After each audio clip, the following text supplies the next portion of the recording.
Muy buenas tardes para todos y todas. Este es el 16º coloquio de docentes y egresados de los programas de filosofía de la Universidad de San Buenaventura, sede de Bogotá. Estamos muy complacidos de iniciar esta actividad en el presente año, haciendo pues la aclaración de que la tendremos de manera constante y aprovechando estos medios que tenemos a nuestra disposición debido pues a las circunstancias actuales. Nos complace muchísimo la compañía de cada uno, de cada una, siempre pendientes de estos eventos de los programas de filosofía de la universidad y nos complace mucho porque se siguen posicionando nuestros eventos, tanto los que realizamos de manera particular como los que realizamos en conjunto con otras instituciones, como parte ya, digamos, de la vida cotidiana de aquellos y aquellas que queremos la filosofía y que nos interesa y que vivimos por ello.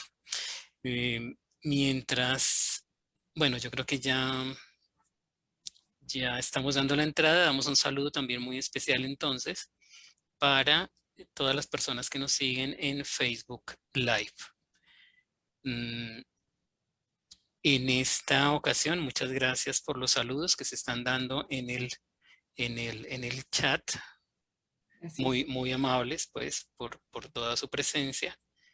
Mientras, creo que es cuestión de segundos ya para que iniciemos. Aquí está nuestra profe Tulia, quien va a ser la encargada de iniciar durante el 2021 nuestro coloquio de docentes y egresados, pues es un inicio que nos complace muchísimo, por supuesto, y estoy seguro que a todas las personas que nos acompañan también. Listo, entonces, yo voy a hacer una presentación sintetizada de la hoja de vida de la profe Tulia. Le vamos a escuchar su intervención y posteriormente, como suele ocurrir, haremos entonces un intercambio, un diálogo alrededor de estas ideas que nos comparte la profe. Entonces, pues, profesora Tulia, bienvenida.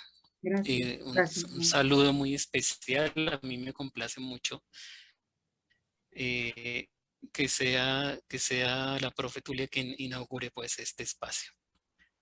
Mm, Bien, entonces, la profesora Tulia Almanza Loaiza es antropóloga de la Universidad de los Andes, es magíster en filosofía de la Universidad Nacional de Colombia, es doctora en humanidades, humanismo y persona de la Universidad de San Buenaventura, Bogotá, es profesora de nuestros programas tanto de pregrado como de posgrado, tiene como mm, intereses investigativos los campos de la filosofía práctica, la antropología filosófica y cultural, la filosofía política, la filosofía del derecho, la ética, y también en sus temáticas de investigación, el conflicto armado y todas las discusiones alrededor del problema de las víctimas en Colombia. Pertenece al grupo de Venir, que es el grupo de investigación que constituye la base investigativa de nuestros programas de filosofía. Tiene varias publicaciones, yo solamente voy a mencionar algunas para hacerlo un poco más sintético. Su tesis doctoral, por supuesto, La dimensión moral del conflicto armado en Colombia, la pregunta por las víctimas al hilo de la filosofía de Teodoro Adorno. El Estatuto Filosófico del Testimonio de las Víctimas, miradas contemporáneas desde Adorno y Levinas. La memoria como respuesta ética ante las víctimas. Víctimas y reconocimiento, teoría crítica y filosofía política. Recordamos que nuestra serie filosófica se ha alimentado de una manera muy especial con el trabajo de la profe Tulia. Prueba de ello el libro Ciudadanía y Víctimas en Colombia, que ella coordinó en el 2017. También su publicación del 2010, Habermas y Luhmann, Teoría Discursiva y Sistemas Sociales. Pero también recordamos su texto hecho en la Corporación Universitaria Minuto de Dios, Uniminuto, Teoría y Praxis en la formación filosófica. Bien, pues es solo una pequeña entrada al trabajo de la profe Tulia. Yo quiero rescatar, además de todo este bagaje investigativo, obviamente, y de sus escritos, por supuesto, yo quiero rescatar también su labor docente, en la Universidad de San Buenaventura y en otras instituciones como la Uniminuto, la Universidad del Bosque, pero con la San Buenaventura hace algo así como 12 o 13 años, profesora Tulia, me corrige. Sí, sí, ya estoy en el 13º, sí, señor. Hace 13 Gracias. años exactamente, entonces no solamente, profe Tulia, un reconocimiento por esa labor investigativa, sino también por ese trabajo cotidiano y constante, ¿no? En las aulas con nuestros estudiantes y nuestras estudiantes. Pues muchísimas gracias y qué bueno que muchos de ellos y también nos acompañen hoy. Yo le doy entonces la palabra sin ya más preámbulo para que iniciemos de manera formal en este año 2021 nuestro 16º coloquio de docentes y egresados. Entonces, profesora Tulia, por favor. Bueno, muchas gracias, Giovanni. Te agradezco muchísimo por esas palabras y por esa presentación. Y bueno, y para mí es un gusto poder estar aquí hoy en esta ocasión y poderles presentar pues adelanto, pues una parte de la investigación en torno a Teodoro Adorno. Voy a compartir pantalla, si me permiten, para...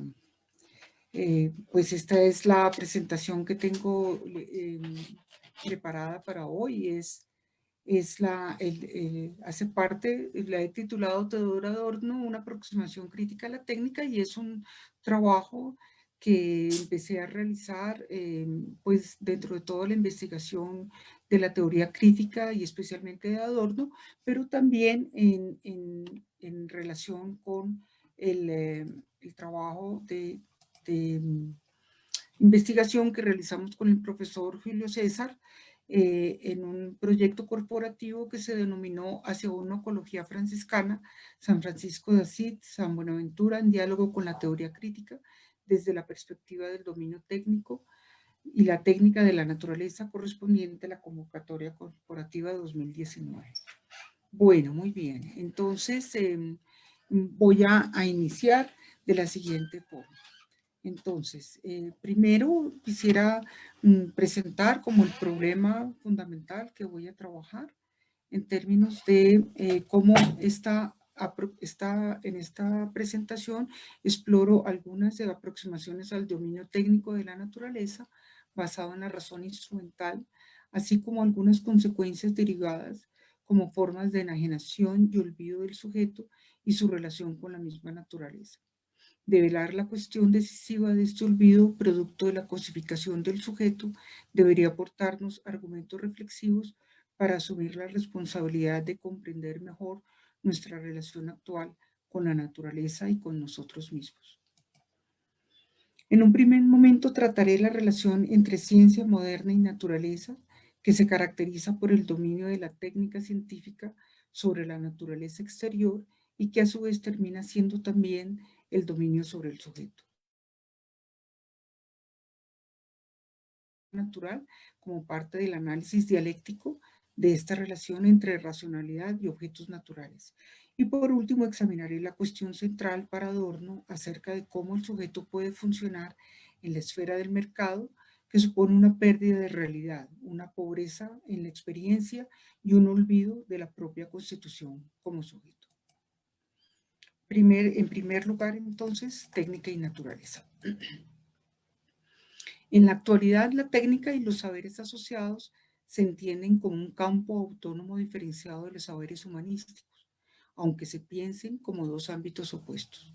Efectivamente, los procesos técnicos actuales entrañan procesos mentales y también reales, rigurosamente delimitados y organizados conforme a las leyes de la matemática y las ciencias de la naturaleza.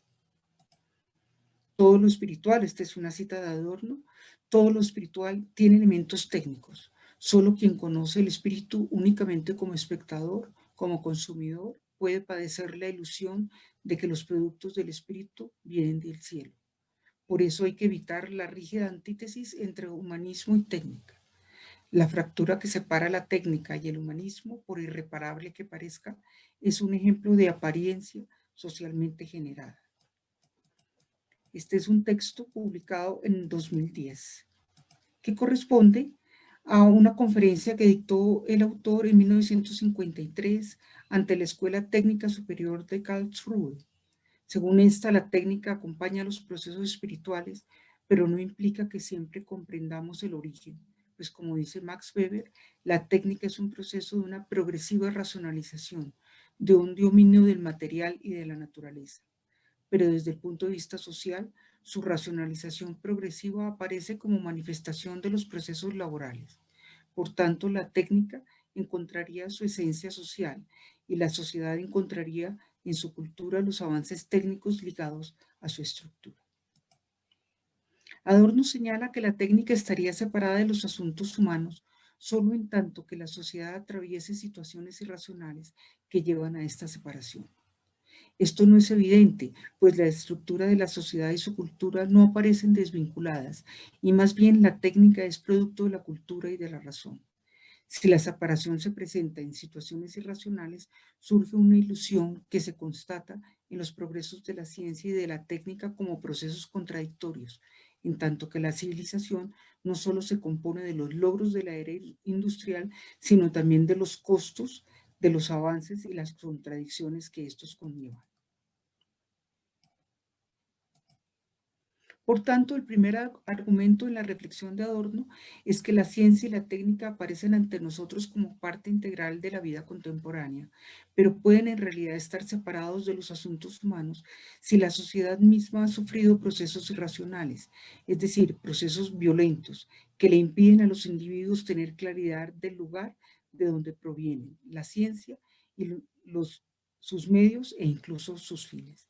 Es decir, yo creo que aquí es importante resaltar que Adorno no se opone a la técnica en sí misma, porque eso sería totalmente absurdo.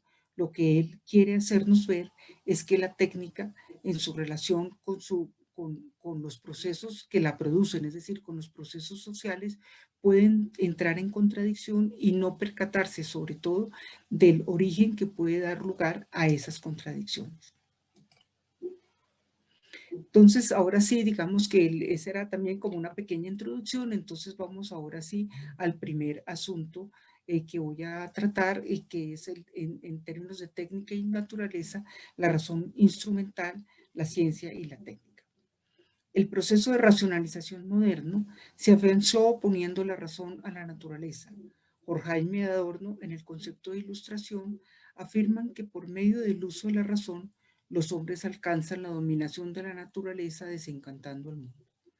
Y el análisis crítico de desmantelar el mito de la historia como progreso demostraría que las tesis sobre la creciente racionalización y el desencantamiento de la sociedad no conducía progresivamente a un orden social racional, sino a nuevas estructuras de dominación del capitalismo monopolista y del totalitarismo político, según Susan Buchmores, en un texto emblemático en donde estudia el origen de la dialéctica negativa. La razón ilustrada abrió las puertas al desarrollo del conocimiento científico, acercando a los hombres a la verdad del mundo natural, permitiendo el control de los fenómenos naturales y dejando atrás el miedo a lo desconocido. Desde entonces, la racionalidad científica se ha apoderado del conocimiento del mundo. El surgimiento de distintas disciplinas científicas, cada una especializada en un campo de la naturaleza o del mundo social, ha dado lugar a la resolución de los problemas de la constitución de la realidad y sobre todo a conceder validez a los datos encontrados en sus investigaciones.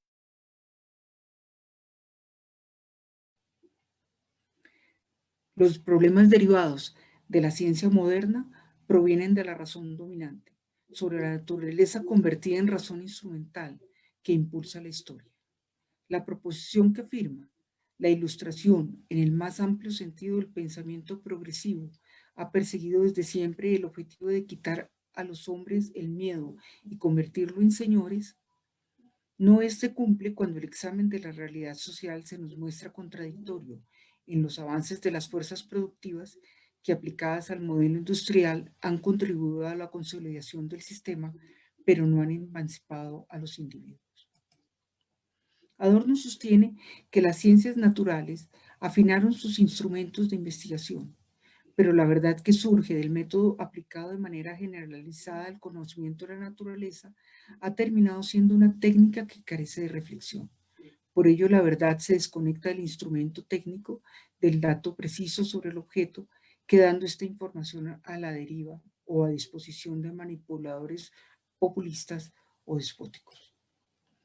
La contradicción que Horkheimer y Adorno muestran al contraponer el progreso de la sociedad con la caída del hombre como individuo, se ve sometido a los poderes económicos, saca a relucir que en la visión dialéctica del progreso técnico, una de las partes del sistema no sigue el camino lógico, pues quien no avanza es el hombre mismo, por el contrario cae, y esta caída podemos entenderla como segunda naturaleza. Pero ¿cómo pueden Horkheimer y Adorno sacar a la luz esta contradicción? La extensión y la concentración de los medios de producción, tanto en el capitalismo como en el socialismo, y la extensión del dominio técnico trajo la masificación del consumo y la sumisión de los trabajadores a estas condiciones. Estos fenómenos, dice Csikszentmihalyi Escuela, confirman el incumplimiento del pronóstico optimista de Marx acerca de la disolución automática de las relaciones de producción dominantes tras el desarrollo de las fuerzas productivas. Quiero notar que Csikszentmihalyi Escuela es una filósofa española que en los últimos años ha venido trabajando estos asuntos de manera muy seria y a quien evidentemente me ha ayudado a entender mejor este problema de la técnica en relación con nuestras condiciones de producción actual. Por tanto, el avance técnico de las formas productivas había mejorado las condiciones sociales de los trabajadores, pero al mismo tiempo las formas de control del espíritu habían refinado sus formas y fomentado la intimidación. Estas formas de control se normalizaron en la cultura masificada difundida por los medios de comunicación que Adorno estudió más allá de las tareas del marxismo, tratando de asumir una crítica reflexiva capaz de desencantar a la ilustración y que se torna en barbarie. La historia natural. Segundo punto. La dominación es el fruto de principios de identidad, es decir, de la identificación entre lo racional y los objetos naturales como la identidad del intercambio capitalista, dice Zamora.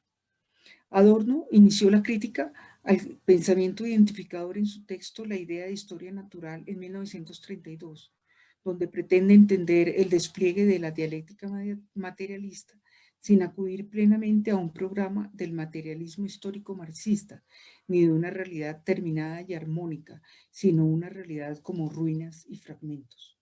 Asunto que ya para ese momento era evidente después de la Primera Guerra Mundial. Esta dialéctica pone en descubierto la superposición entre naturaleza e historia y retoma el concepto de segunda naturaleza utilizado por la crítica de la cultura. Según Adorno, George Lukács había encontrado la transformación de lo histórico en cuanto sido, en naturaleza.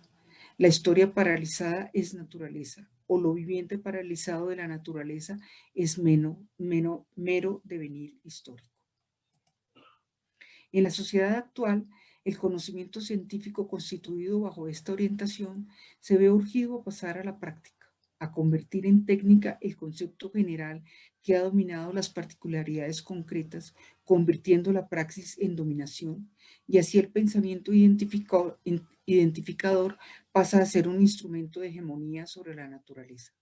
Para Adorno, la dominación técnica material de la naturaleza y la conceptualización están entrelazadas en medio de la producción e intercambio de mercancías. Y este es el segundo argumento más importante que quiero resaltar dentro de esta problemática. Para George Lukács, el concepto de segunda naturaleza se refiere a su idea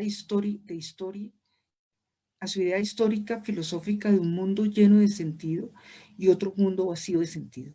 Este mundo vacío de sentido es el mundo inmediato, el mundo enajenado, el mundo de las mercancías que Lukács intenta describir designándolo como mundo de la convención.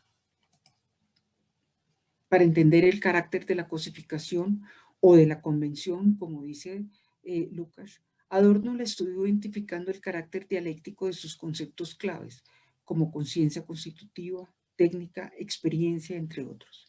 Así escribe Adorno, en realidad en 1932, pero publicado para nosotros en el 2010. Visto desde la filosofía de la historia, el problema de la historia natural se presenta inicialmente como la pregunta de cómo es posible interpretar, conocer este mundo enajenado y cosificado y muerto. La historia natural no es una síntesis de métodos naturalistas e históricos, sino más bien un cambio de perspectiva. Ahora veamos cómo Zamora, experiencia crítica y memoria, tercer punto. Ahora veamos cómo Zamora analiza el dominio técnico.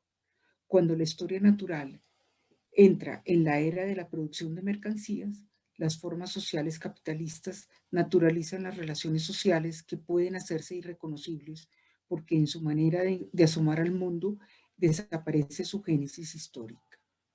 Este es un asunto que ha atrapado la reflexión del pensamiento crítico desde Marx hasta autores actuales como Lukács, Sonrettel y Adorno, que no ha sido desentrañado del todo, pues la subjetivación presente está presidida por la cosificación social que forja la ilusión de la autonomía que gozarían los individuos, pero en realidad esta percepción como subjetividad constitutiva supone una pérdida de realidad, una pobreza de experiencia y sobre todo un olvido.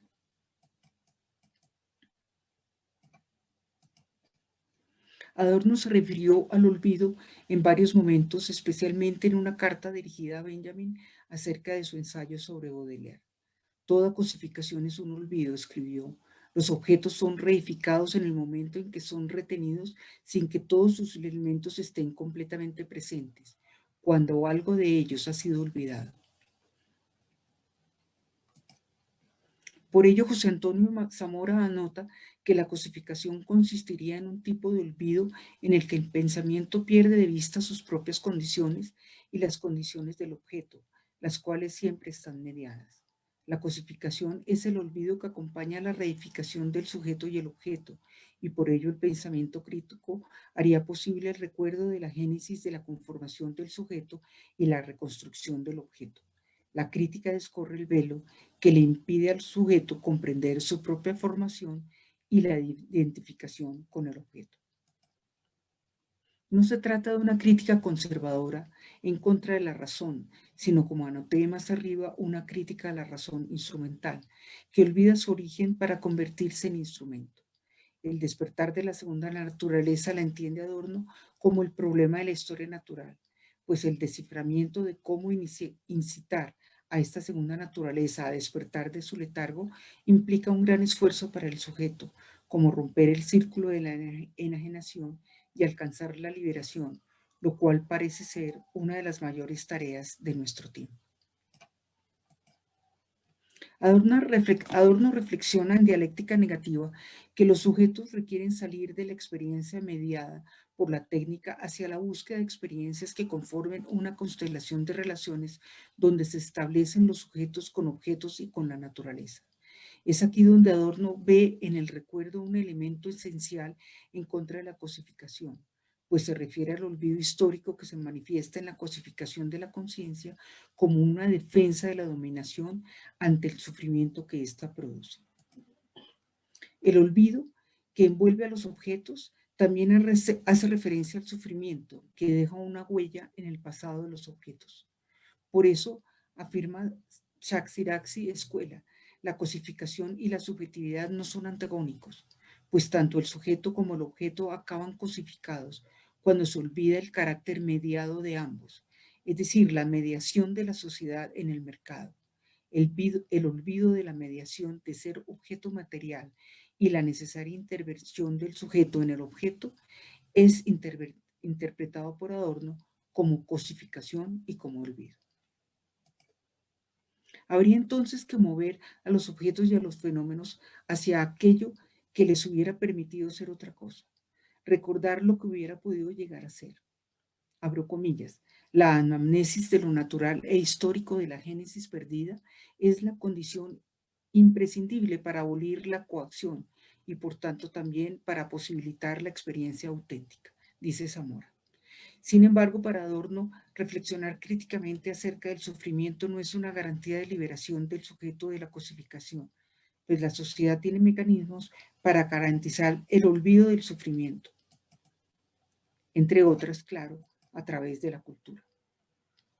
Ese poder recae sobre el individuo, ese poder que recae sobre el individuo parece que no estuviera mediado por otros hombres, por la sociedad misma que se ha vuelto segunda naturaleza.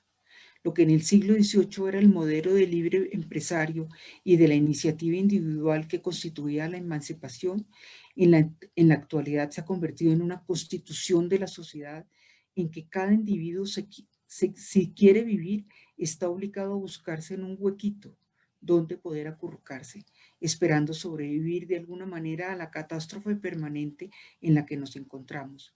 Pues bien, estas condiciones no son solo precisamente desfavorables, perdón, perdón, me salté. No son precisamente desfavorables para todo impulso independiente de algún pensamiento general. Es decir, esta es una caracterización de Adorno supremamente fuerte en términos de lo que actualmente nosotros estamos abocados a vivir y que nos parecerá un poco exagerado en que efectivamente tengamos que protegernos en nuestro pequeño espacio de trabajo o en nuestro pequeño espacio privado para no y para evadir el problema de la cosificación o el problema del despojo a que nos lleva a la enajenación, un despojo de nosotros mismos, ¿no? Entonces solemos más bien acurrucarnos, como dice Adorno, y esperar que podamos seguir sobreviviendo. Una caracterización que, de nuevo, a la cual llega Adorno ya en los años 60, después de que ya no pudiéramos seguir atribuyendo a las catástrofes de la Segunda Guerra esa condición de olvido y de sufrimiento. Diríamos, no, esto ya está demasiado lejos, ya la guerra quedó atrás y ese sufrimiento no lo padecemos. Y sin embargo, lo seguimos experimentando porque la dominación continúa, ya no tanto en términos de un régimen totalitario, sino en términos de un sistema productivo que de todas maneras está permanentemente haciéndonos olvidar que estamos mediados por relaciones de dominación y relaciones de producción que no son equitativas. Para Adorno, en la actualidad vivimos una reducción del interés teórico y del poder del pensamiento que se manifiesta en el desinterés por las ideologías y las teorías, relacionado con la enorme dimensión que ha ganado el dinero en la esfera de la circulación y en la sociedad. El aparato productivo ha absorbido a todos los demás sistemas, encadenando a los sujetos a la técnica, tanto en la producción material como en la espiritual. Los medios de comunicación, que pudieron estar al margen de dicho poder, ahora producen la información amarrados a los sistemas productivos. Técnica, olvido y experiencia, y este es el último punto. Adorno y Horkheimer también estudiaron la empatía que tienen los sujetos con la mercancía, apoyándose en el psicoanálisis y en una teoría de la cultura que muestra el debilitamiento del individuo en el capitalismo tardío. La pregunta es cómo se produce la represión del sufrimiento que causa la sociedad irreconciliada o de qué manera se manipula a los individuos para reforzar los mecanismos de dominación. La teoría crítica venía explorando la expansión de la experiencia asociada a la cosificación que Walter Benjamin exploró en sus estudios sobre los pasajes, la moda, la empatización del sujeto con la mercancía como fantasmagorías modernas.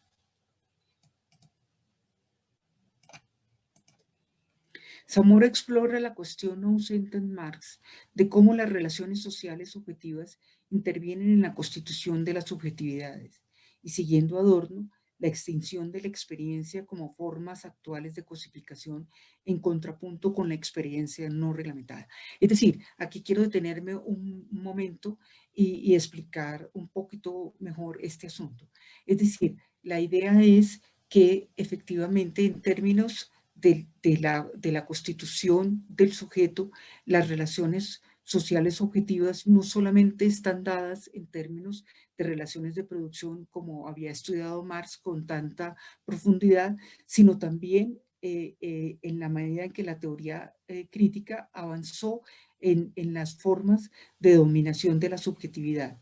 Y en ellas la experiencia se vio como parte de la cosificación, es decir, la experiencia enajenada y la experiencia que llamó Adorno recortada.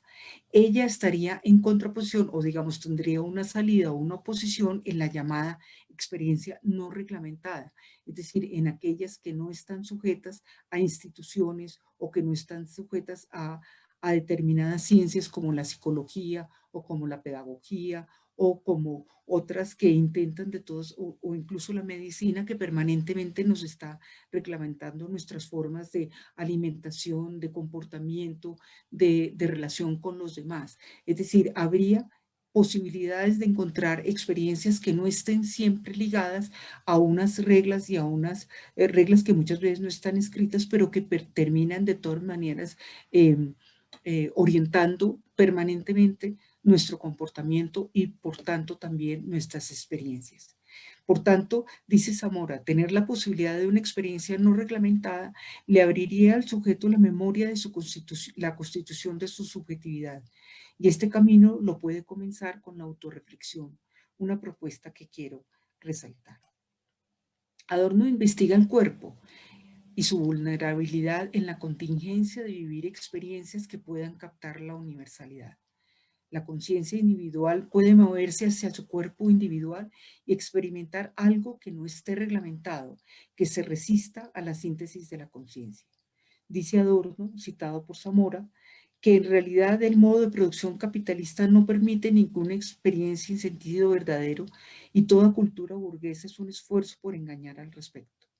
El autor supone que algunos individuos pueden gozar de libertad para darse cuenta de la impotencia real de la universalidad abstracta. ¿Eso qué quiere decir?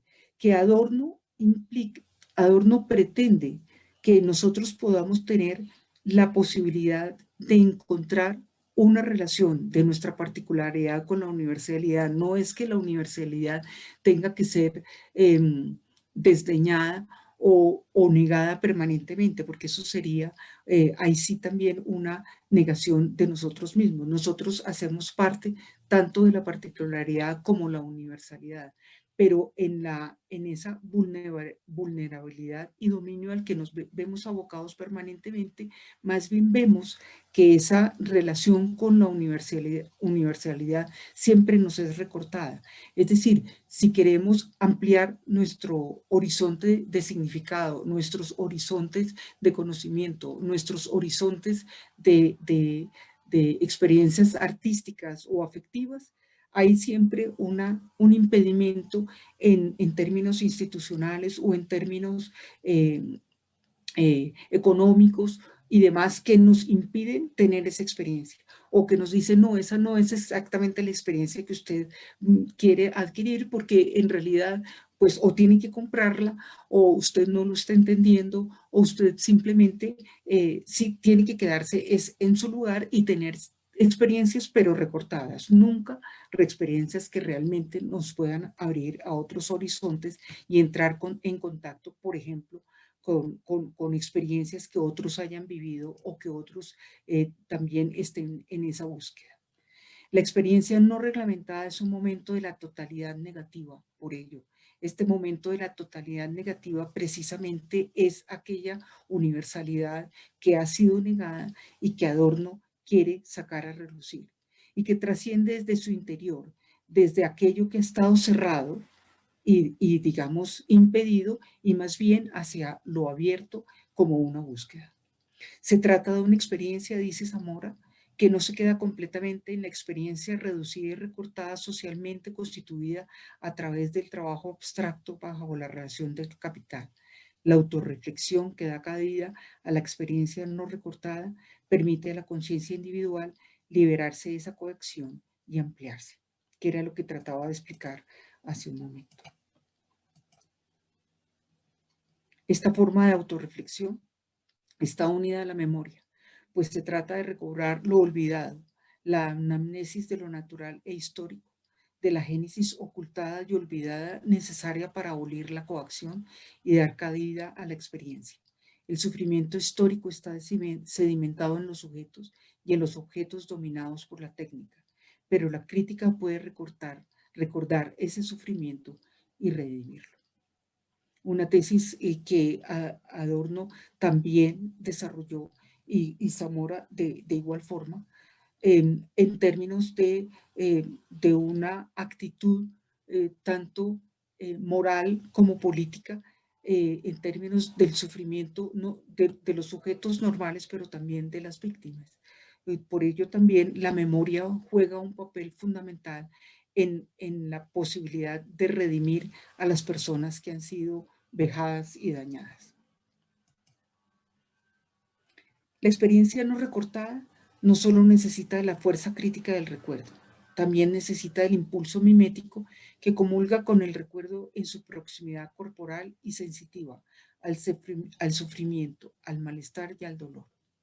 La, abro comillas, la mímesis consiste en un tipo de relación con el objeto que viene posibilitada por la pérdida de poder sobre sí mismo y sobre sus impulsos del individuo dañado. Esa dimensión somática que se activa cuando nos apercibimos del dolor de los otros, de los otros. Se trata de la solidaridad con los cuerpos maltratados que nace de la receptividad para el sufrimiento.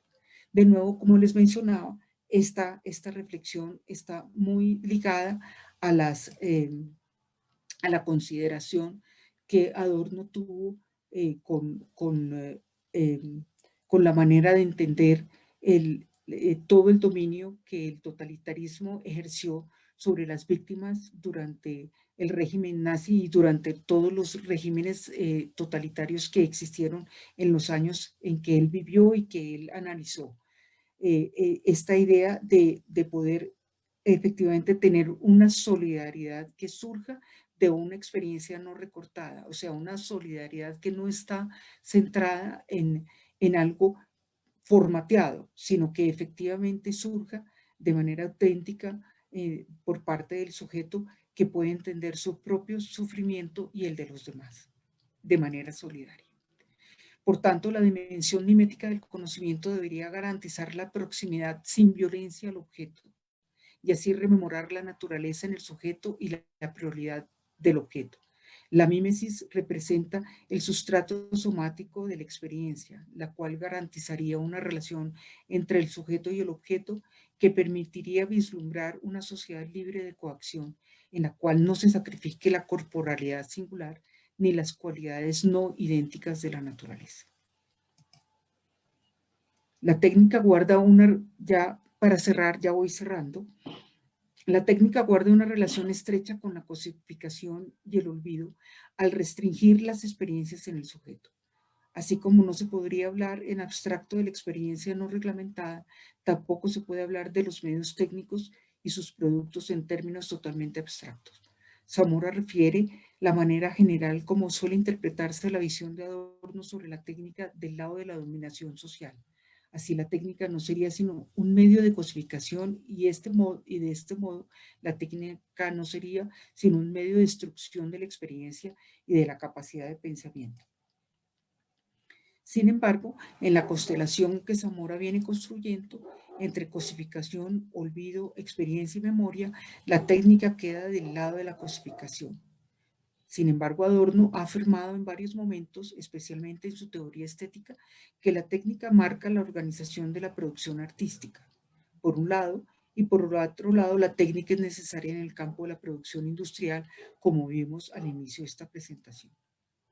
Esta contradicción que se presenta entre la técnica industrial orientada a la producción y la técnica estética vinculada a la organización y creación artística se resuelve marcando las diferencias entre los dos tipos de técnicas a la que habría que añadir la técnica de los medios de comunicación.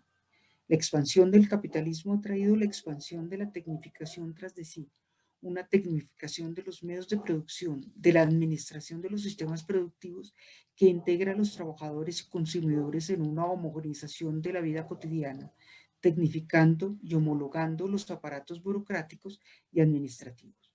No se trata de abolir la técnica, sino de resistir ante esa dominación. Aunque, bueno, entonces ya en las conclusiones trataré de cerrar y de ver cómo existen algunas salidas que Adorno muestra como posibles y que la crítica tendría que seguir trabajando en ella. La técnica ha venido penetrando el interior de la vida social y al interior del ser humano mismo, al convertir la subjetividad en funcionalidad para la producción. Por tanto, la técnica no contribuye a los fines humanos, sino a la integración de los seres humanos a los procesos productivos y a adaptarse a los imperativos nuevos de los avances tecnológicos. Abro comillas, los individuos están llamados por encima de todo a funcionar, a ser miembros útiles de una totalidad destructiva. Bajo esta exigencia, el modelamiento tecnológico de la interioridad atrofia la capacidad reflexiva y moral, mutila la fantasía no programada. Perdón, aquí me faltó un corchetico. La cosificación es un producto de las de las condiciones de producción capitalista en su conciencia que afectan al sujeto en su conformación y en su vida cotidiana al punto de hacerle enmudecer ante las mismas. El silencio proviene del olvido de la génesis del dominio. No hablar sobre las condiciones que produce el dominio van llevando al sujeto a dejar de lado dicha cosificación, aunque produzca dolor. En las condiciones actuales del desarrollo capitalista, al sujeto le queda un rincón donde guardar su dolor y olvidar cómo llegó allí para sobrevivir. La afirmación de Adorno que recoge Zamora, aquello de toda cosificación es un olvido, resume el proceso de dominación sobre la naturaleza exterior que se revierte sobre el individuo. Si toda cosificación termina en el olvido, entonces el ser humano está abocado a la inhumanidad en el rincón de su puesto de trabajo, donde intenta sobrevivir. Recobrar la palabra es una manera de romper el olvido. Hablar sobre el dominio y sobre aquello que lo produce se configura en una posibilidad de romper la cadena de reproducción del dominio en las experiencias no recortadas como experiencias particulares que se resisten a la homogenización. La recuperación de experiencias no reducidas por parte del sujeto busca encontrar los elementos relegados y olvidados en la constitución del objeto y de sí mismo. Para alcanzar esta clase de experiencia, la autorreflexión debe recobrar lo olvidado, pues está unida a la memoria. La anamnesis de lo natural e histórico, de la génesis ocultada y olvidada, es necesaria para abolir la coacción y dar cabida a la experiencia. La autorreflexión también implica mantener viva la crítica al dominio de la técnica y a todo dominio sobre la naturaleza y sobre los individuos que hagan prevalecer la inhumanidad. Muchas gracias. Aquí está la bibliografía trabajada. Gracias a todos.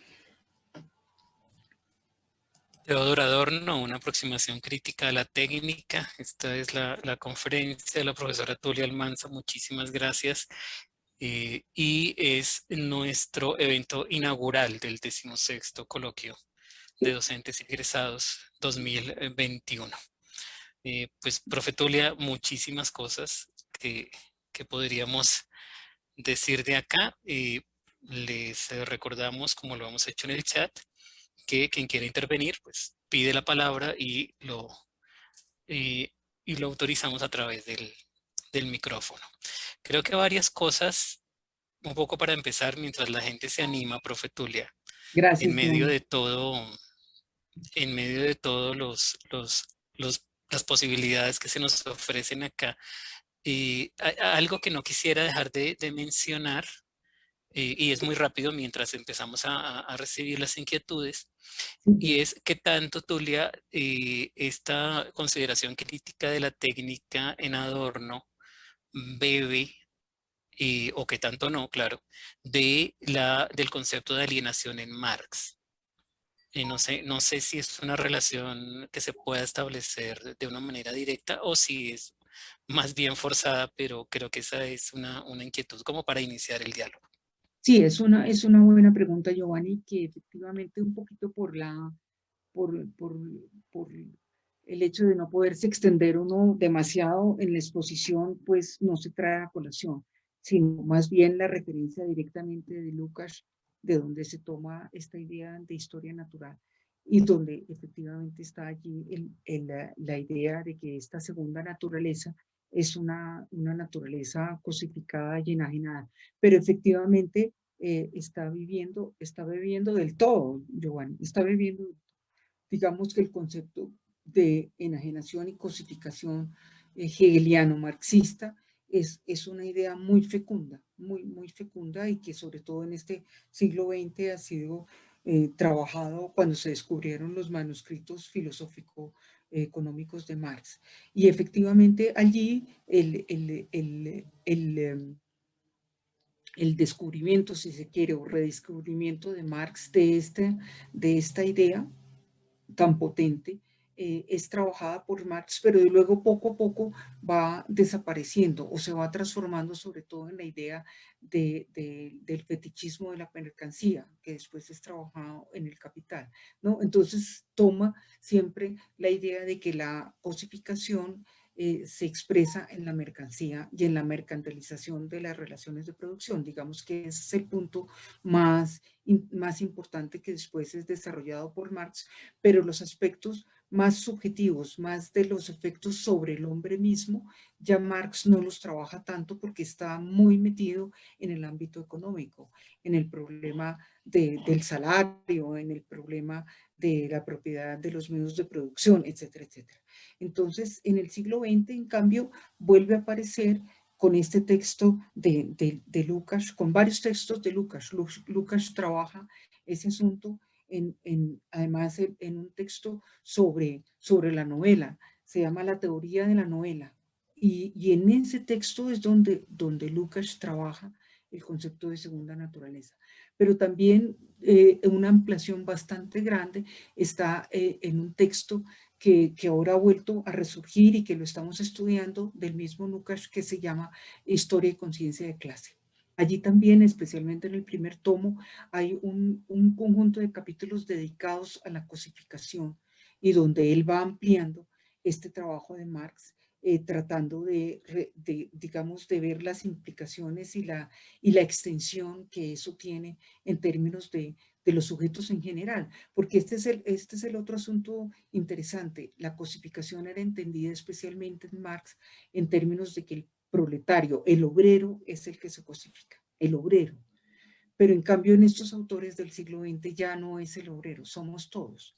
Podemos o no participar del proceso de producción, pero como el proceso de producción precisamente se amplió a todas las esferas de la sociedad, pues entonces nos encontramos en esas mismas condiciones. Es decir, nos afecta igualmente a los sujetos porque tanto en la esfera de la circulación como de la producción como en el consumo, sus efectos nos van afectando.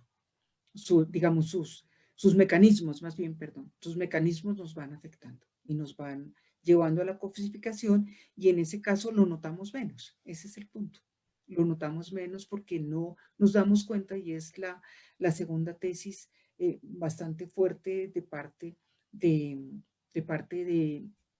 de, de Adorno ya, en qué consiste ya esa afectación en el sujeto que no se da cuenta de la mediación social de la producción. De acuerdo, no, súper interesante, pero obviamente muy, para mucha cosa, muy extenso el Sí, tema. muy extenso, Eh, perdón. bien, vamos a ir con bueno, hay una primera inquietud de la gente en Facebook. Ujú. Federico Santos desde México, muchas gracias por la compañía. Dice, Adorno es un autor poco estudiado por la filosofía contemporánea, tal vez por su complejidad. Entonces aquí hay una primera pregunta de Federico, ¿por qué recomendaría su profundización a los jóvenes que están en la filosofía? Y voy a transmitir enseguida otra de las que está en Facebook, Profe Ujú. Tulia, si Ujú. me permite, de Luis Fernando Guauque, aquí conocido nuestro, quien agradece la conferencia y nos dice, ante las reflexiones expuestas en relación con la sociedad contemporánea como mundo vacío, cosificación del sujeto, dominio técnico, razón instrumental, olvido, podría decirse que es el proyecto moderno de la ilustración un fracaso y que por tanto estaríamos en peligro de iniciar una especie de época oscura para el individuo. No sé, Tulia, si quieres ir refiriendo a estas mientras hacemos ya una segunda tanda. Sí, gracias, sí, te agradezco mucho. Bueno, lugar, muchas gracias a la persona que está conectada desde México, muy, muy amable por estar allí, por escuchar. Bueno, efectivamente, Adorno no es un autor muy estudiado incluso dentro de la teoría crítica, precisamente por su complejidad, pero no solamente por eso, creo yo. Me parece que él ha tenido una mala prensa. Adorno ha sido, sí, ha sido muy atacado, incluso por miembros de la propia teoría crítica, miembros más actuales de la teoría crítica, y también por muchas personas que sin conocerlo, sin haberlo leído, lo rechazan. Y lo rechazan porque entienden, él hizo una propuesta muy interesante junto con Benjamin y con Horkheimer de la dialéctica negativa. Y esa dialéctica negativa es una propuesta teórica muy, muy interesante y que yo aspiro que en el futuro pueda tener una mayor acogida y que muchas sean las personas que se interesen y quieran estudiarla, porque nos ayudará a entender muchos de los fenómenos y de los problemas que tenemos actualmente. Muchos asuntos aporéticos. La dialéctica negativa permite mostrar dónde están las contradicciones precisamente que no se resuelven y que parecen no tener ninguna salida. Entonces, el asunto está que la gente escucha dialéctica negativa y piensa que él está hablando del mal, que él está hablando, que nos está llevando a que tomamos actitudes pesimistas, y eso es simplemente no conocer la teoría, no conocerla. Es cierto que es un poquito difícil de entender, pero no por ello imposible, ni mucho menos.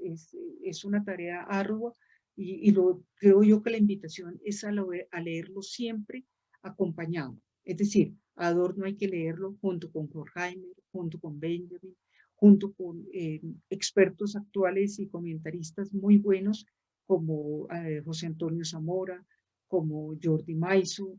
En España encontramos casi que una escuela ya de pensadores dedicados al estudio de la teoría crítica, en México también, en Argentina y aquí en Colombia. Bueno, no sé qué tantas personas haya, creo que no muchas, pero yo he tratado por lo menos a través de nuestros programas de difundir su pensamiento y de que las personas se interesen por leerlo. Y bueno, y cuando lo van descubriendo se van dando cuenta que tampoco es tan terrible, que no es hay que eh, abrirle como la puerta. Hay que abrirle la puerta y abrir también nuestro pensamiento a querer interpretarlo y a querer conocerlo. Su otro gran, digamos, creo yo, su gran, además de la dialéctica negativa o a través de la dialéctica negativa, hay una propuesta de filosofía de la historia y una propuesta moral y estética muy interesante. La propuesta moral esa sí que es casi nada conocida porque todos los textos no teníamos sino mínima moralia traducida y el capítulo de la libertad en dialéctica negativa, pero actualmente ya tenemos el famoso libro de problemas de filosofía moral, acaba de salir traducido y entonces es una gran invitación a que lo leamos y lo estudiemos porque es muy interesante. Muchas gracias. Y en cuanto a la pregunta de Luis Fernando, muchas gracias Luis Fernando por estar aquí conectado. Bueno, tu pregunta es muy interesante y de nuevo desde una mirada que se vería muy, muy pesimista, sobre todo de dialéctica de la ilustración. Desde allí se vería efectivamente una visión muy oscura acerca del legado de la ilustración, que claro, en el momento en que Horkheimer y Adorno escribieron ese libro y otros tantos que acompañaron, como el mismo de la crítica de la razón instrumental, que es de la misma época de Horkheimer, esos libros nos muestran una visión efectivamente bastante oscura de la ilustración, porque los efectos de la ilustración vieron su fracaso en las dos guerras mundiales. Y fue tal la destrucción de esas dos guerras que uno diría, sí, la ilustración fracasó.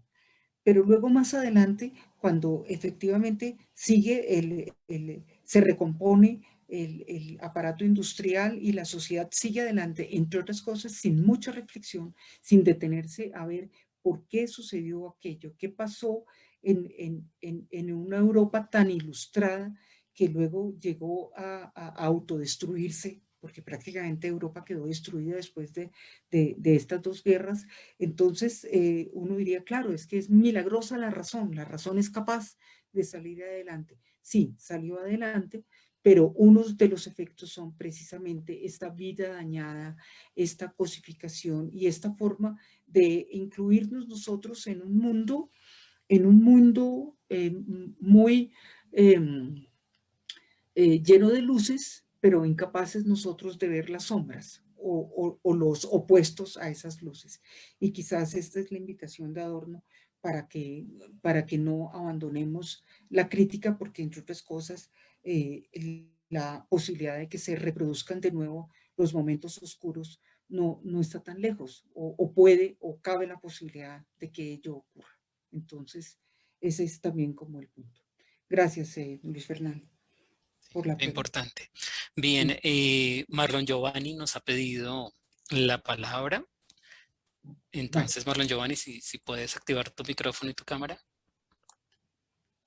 Buenas tardes. buenas ¿Me escuchan? tardes. Sí. Buenas tardes, maestra. Buenas ¿Cómo tardes, profesor estás, Giovanni. Fernando? Bien, Buenas. gracias. Bueno, es un comentario, una inquietud. Maestra, su merced hacía la relación en la charla también sobre la importancia del reconocimiento del sufrimiento, ¿cierto? Sí, Como parte de recuperación de esa humanidad y pues de entender la relación de los individuos. Pero me surge una duda y es también cómo de pronto puede haber una misma técnica y una razón instrumental del sufrimiento, ¿no? Cómo la respuesta o el cuidado del otro que sufre también puede convertirse a veces en una rutina, en una repetición de protocolos, ver a la víctima o al que sufre sencillamente como un dato más y llegar a través de esa técnica del sufrimiento también como a la indiferencia o a la banalización del mismo sufrimiento, ¿no? Y no solo a nivel, digamos, teórico, sino en algo que la profesora ha trabajado bastante y es en esa respuesta hacia las víctimas, cómo de pronto podemos caer también en una técnica del sufrimiento que al contrario de recuperar la humanidad, termina cosificando también al otro que sufre y como creando una rutina y un esquema del sufrimiento que sencillamente vamos a repetir sencillamente para que el reconocimiento del otro sea, el sufrimiento del otro, perdón, sea reconocido. Gracias, maestro. sí, muy bueno, muy interesante tu reflexión, Marlon, muy interesante. Y realmente ese es un peligro. Es decir, por ello, digamos que Adorno es tan crítico y mantiene permanentemente que la crítica no desaparezca, que no sea solamente un momento de autorreflexión o de reflexión y ya enseguida volver otra vez sobre digamos, una cotidianidad que permanentemente está como parametrizada, está como protocolizada, como dices tú, ¿no? Hoy nos manejamos permanentemente en medio de protocolos y de esquemas y de formatos que nos obligan a que nuestra actividad diaria esté restringida a este tipo de, digamos, de fórmulas técnicas, porque finalmente esa técnica, la técnica no solamente aparatos, sino también formas de relación, y eso es lo que él también quiere mostrarnos en sus estudios sobre la técnica. Pero mira, allí hay un elemento muy interesante que efectivamente Adorno trabajó con respecto a las víctimas. Y es que, digamos, aquello no debería ser posible si nuestra reflexión sobre esa capacidad de ver el sufrimiento en nosotros mismos y en los demás lo hacemos desde el punto de vista moral. Digamos que ese es el aspecto que él más señala en términos de esa capacidad digamos, de solidaridad con el sufrimiento. Cuando él escribió su imperativo, su nuevo imperativo categórico, que entre otras cosas tiene carácter negativo y que dice que no debemos repetir lo que Hitler nos manda, porque es que lo más interesante de ese imperativo es que dice que Hitler nos manda a que esto no se vuelva a repetir. Es decir, esa es una proposición casi que absurda, ¿no? Es una proposición contradictoria, tremendamente contradictoria. Y lo que nos está queriendo decir es, fácilmente puede repetirse la dominación y la destrucción. Fácilmente podemos repetir los actos de barbarie y victimizar a la víctima otra vez, si se quiere. Porque si no hemos reflexionado qué significa desmontar, porque es que hay que desmontar el dominio moral, digámoslo así. El dominio moral es un dominio que nosotros tampoco examinamos. Y ese es el asunto que él trabaja minuciosamente en el capítulo sobre la libertad. Es decir, la libertad que supuestamente hemos conquistado en esta época moderna es una libertad garantizada. Y nosotros siempre nos sentimos como con la cédula de ciudadanía, ese carácter ciudadano de ser libres e iguales, es como si ya estuviera garantizado. Y entonces él dice, esa es una falacia total.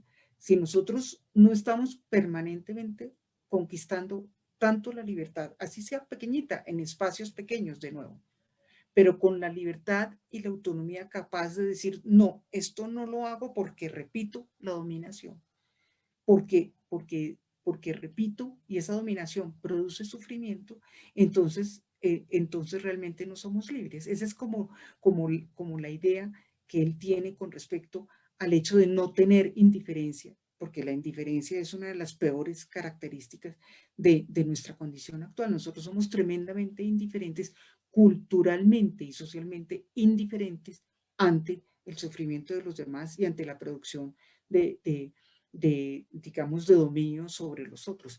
Ese dominio lo ejercen los regímenes totalitarios, pero nosotros también, ese es el punto. Nosotros también en pequeña escala, claro, en chiquito, pero como tú dices bien, fácilmente caemos en ello. Entonces, ese es un texto que te lo recomiendo leer, Marlon. Dialéctica negativa y problemas de filosofía moral. Yo aquí de paso hago propaganda. Bien, Gracias. seguimos entonces con Guillo, por favor, si puedes prender micrófono y cámara.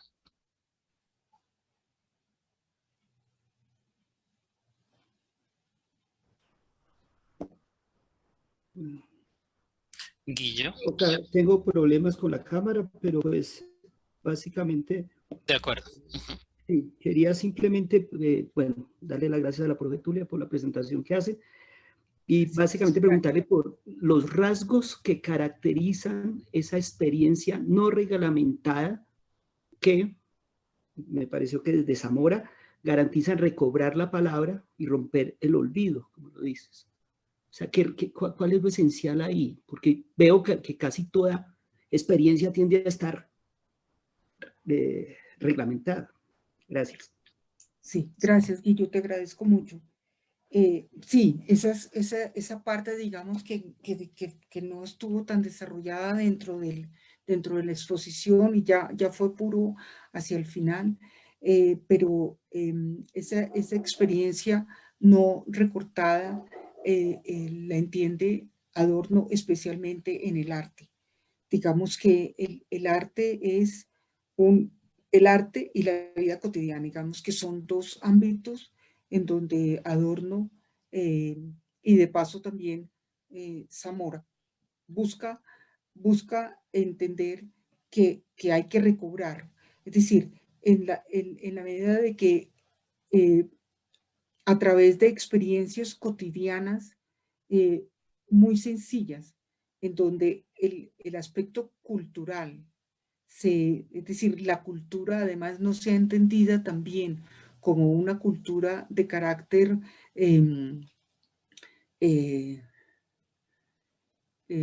disciplinada, ¿sí? Una cultura disciplinada, es decir, la cultura entendida como música, como arte, como literatura, que lo son, claro está, pero Adorno entiende más bien, y no lo dice a veces de forma tan explícita, pero sí lo alcanza a decir en varios textos donde estudia el problema de la cultura, esa cultura cotidiana y tradicional que se pierde o que tiende a ser precisamente reglamentada y disciplinada, es decir, que alguna disciplina la toma y la convierte entonces en formas de enseñanza, en formas de aprendizaje, en formas de...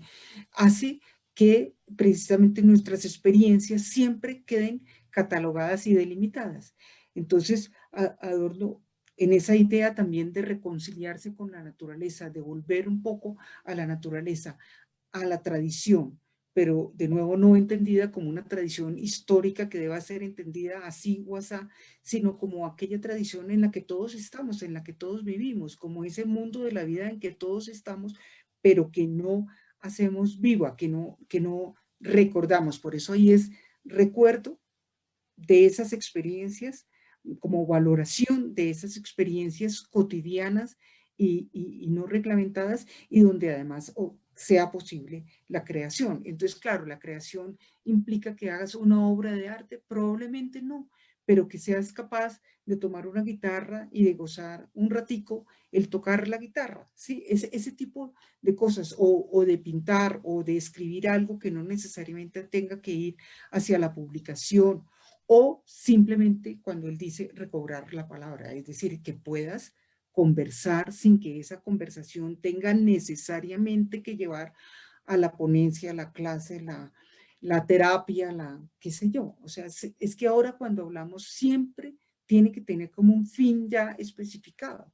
Y entonces eso hace que perdamos la espontaneidad. Es decir, Adorno se refiere de forma quizás no tan sistemática y quizás casi que de manera intencional, no esquemática, para que nos demos cuenta de que no es esquemático, sino que es lo que ocurre espontáneamente en una conversación, lo que ocurre espontáneamente en un encuentro de amigos, lo que ocurre espontáneamente en el momento en que salimos a la naturaleza y podemos gozar con las maticas, con los animalitos, con eso ya casi que carece de sentido, pero se puede recobrar, digámoslo así, y lo puede uno gozar, que es algo y por eso allí el cuerpo, o sea, que puede uno volver a sentir su cuerpo tomando el sol. Y ahora que estamos en pandemia, pues sí que lo sentimos más, porque no podemos tomar el sol y ni respirar aire fresco con tanta frecuencia, ¿no? Ni encontrarnos con los amigos. Entonces, todo ello es a ese tipo de pequeñas experiencias, Guillo, es a los que se refiere Adorno y lo mismo Zamora. Bueno, las técnicas de la pandemia también, profe Tullia. Sí, Voy a volver a las inquietudes de Facebook. Claudia Cid nos comenta, bueno, parece que en nuestros días la experiencia no reglamentada está cada vez más lejana precisamente porque el dominio ya no viene de afuera, sino de un sujeto que se domina a sí mismo, se autoexige, se exprime y se explota. La pregunta de ella, de Claudia Cid, es ¿qué tipo de espacios pueden facilitar experiencias liberadoras que rompan con esta lógica del dominio internalizado? Los espacios educativos ya no están exentos de replicar y fomentar la lógica de la autoexigencia. ¿Qué nos queda entonces para romper ese olvido dentro de ese sujeto alienado? Es la pregunta de Claudia Cid. Y una más de Estefanía Leighton. Profe Tullia, gracias. ¿Es posible establecer una ética o moral a partir de la autorreflexión asociada a la memoria? Creo que tienen que ver ambas inquietudes. Sí, muchas gracias. Muchas gracias a Claudia y a Estefanía y un saludo para las dos. Bueno, Claudia efectivamente, digamos que ahonda incluso en esa descripción y en esa conceptualización acerca de cómo nuestras experiencias están muy reglamentadas.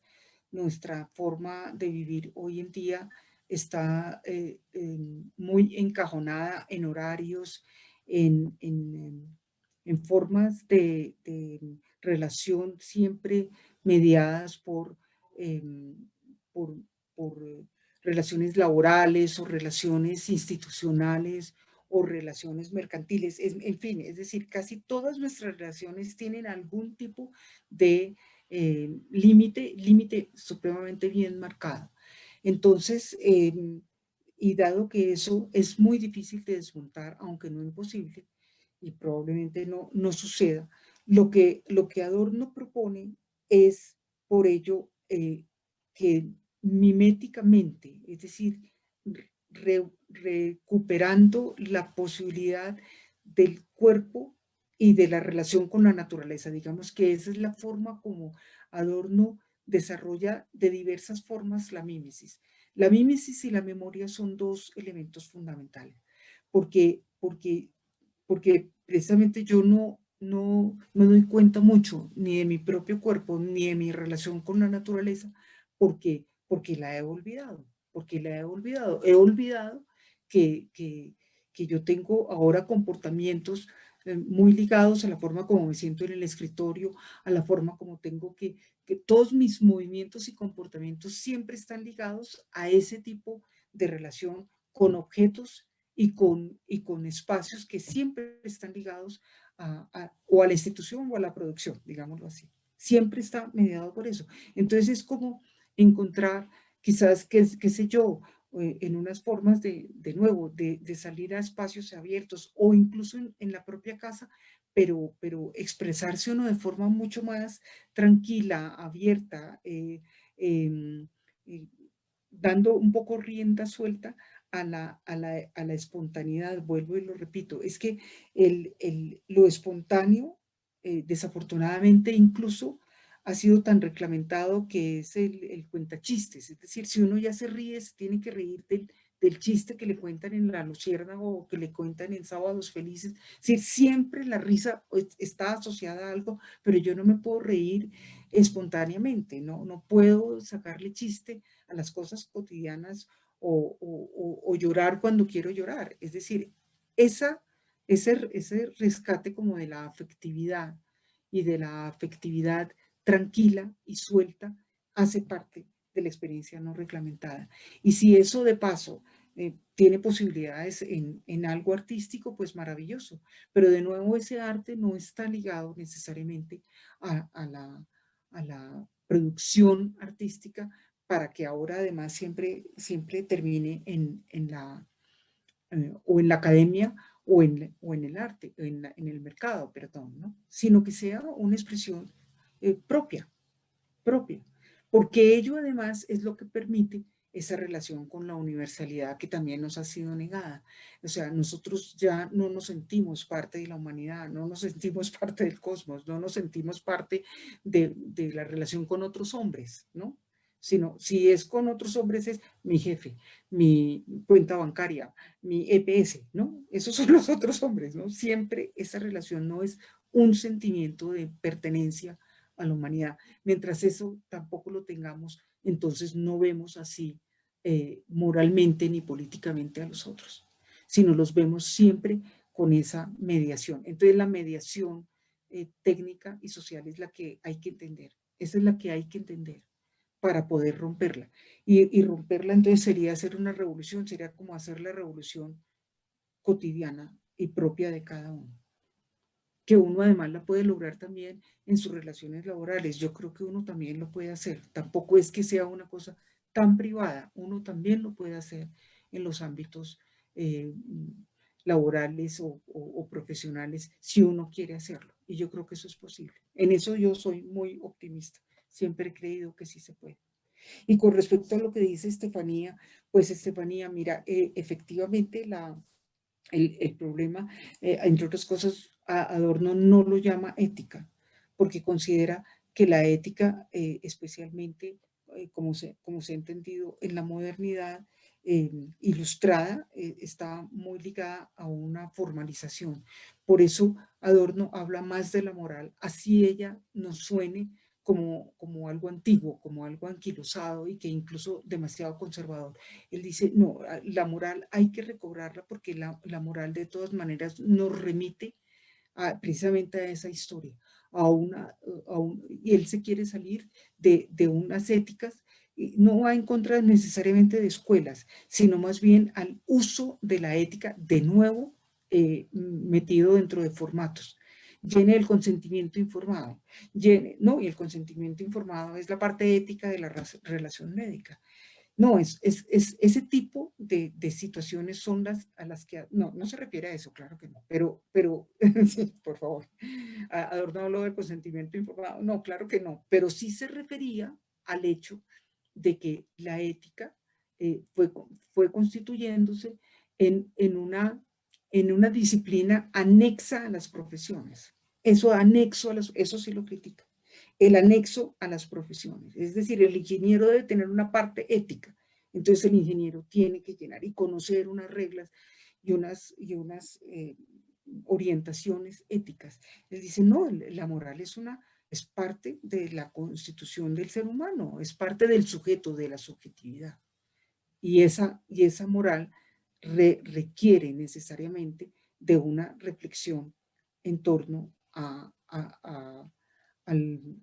al asunto fundamental, entre otras cosas, planteado por Kant. O sea, el problema kantiano es un problema muy central que Adorno critica, pero no desmonta, sino más bien trata de verlo desde una forma en que de nuevo la humanidad sea vista, pero desde el punto de vista negativo, es decir, en el sentido de por ningún motivo ser indiferente ante el otro y ser capaz de hacerle daño. Ese asunto sigue siendo para Adorno absolutamente central. Muy bien, profe Tulia. Y nuestro egresado Juan Carlos Villegas también nos pidió la palabra. Juan Carlos. Juan Carlos. Muy buenas tardes, profe. Hola, Juan Carlos, qué gusto escucharte de nuevo. ¿Cómo estás? Muy bien, ¿y usted? Bien, gracias, Juan Carlos. Profe, mi pregunta era sobre todo en relación a los medios de producción y los medios de comunicación, esta relación existente que trabajaste en la presentación. Sobre todo que es a partir de esta relación entre la comunicación y la producción que se puede producir una experiencia reglamentaria en los individuos. Y generalmente la comunicación, los medios de comunicación son considerados como una cura para evitar que este tipo de cosas sucedan, que es por medio de ellos que se pueden abrir. Mi pregunta es, ¿Adorno tiene algún lineamiento específicamente sobre los medios de comunicación, sobre esta forma de romperlos? Bueno, no exactamente, Juan Carlos. Efectivamente, Adorno trabaja también desde diversos ángulos a los medios de comunicación. Primero, desde una aproximación especialmente de la radio. Digamos que la radio fue uno de los primeros medios de comunicación que permitió la expansión de los regímenes totalitarios y por tanto él estudió muy a fondo la manera, el papel que la radio jugó en estas primeras décadas de la Primera Guerra Mundial, de la entreguerra y luego en la Segunda Guerra Mundial. Y efectivamente los líderes fascistas usaron a los medios de comunicación como medios fundamentales para la difusión de su ideología. Entonces, claro, la crítica que él hace a la radio es supremamente fuerte, porque esos medios, en tanto que, digamos, lograron grandes ganancias, dándole a estos partidos políticos, a estos movimientos, espacio para que hablaran sin ninguna restricción, no importara lo que dijeran, permitió que ellos efectivamente dijeran todas las mentiras posibles o que taparan ya cuando la guerra estaba incluso perdiéndose. Los nazis seguían diciendo que iban muy bien y que iban a ganar la guerra cuando ya prácticamente la destrucción era total. Y todavía en la radio e incluso el cine pasaba documentales mostrando los éxitos del régimen. Entonces, claro, la crítica es muy dura. A veces incluso podría verse un poco injusta. También la crítica que Adorno le hace al cine como un medio masivo de cultura de masas, como a través del cine se masifica y homogeniza la cultura. Entonces, esas críticas a veces son un poquito excesivas, si se quiere, pero de todas formas, Adorno, ya en textos posteriores, especialmente en unas conferencias que dictó en la Universidad de Frankfurt en los años 60, indagó y profundizó más en esta relación entre medios de comunicación e ideología, entre medios de comunicación y homogenización. Y allí él ya no ve claro a estos medios como difusores de propaganda fascista, pero sí como medios de difusión poco, poco relacionados con la crítica y con la posibilidad de difusión de otros tipos de cultura, digámoslo así, con la difusión de muy pocos medios de comunicación le daban cabida a otras culturas o a otras expresiones del arte o a otras problemáticas, ¿sí? Que no fueran siempre como las oficiales. Adorno lo que piensa al respecto es que desmontar esos medios de comunicación es muy difícil y cada día son más potentes y poderosos, pero sí pueden, lo que sí podemos somos los sujetos, no es que él le pone todo el énfasis es al sujeto, o sea, el sujeto sí puede y debe tomar una actitud crítica. El ciudadano es el que tiene que ser capaz de darse cuenta hasta dónde ese medio de comunicación le está mal informando o le está intentando llevar hacia un consumo desmedido de determinados tipos de productos. Es más bien por ahí por donde él orienta su propuesta. Por ahí, Juan Carlos. Hasta donde yo he leído, es posible que haya más asuntos que yo, hasta donde yo he leído, esa es como la caracterización de los medios de comunicación de Adorno. Muchas gracias, profe.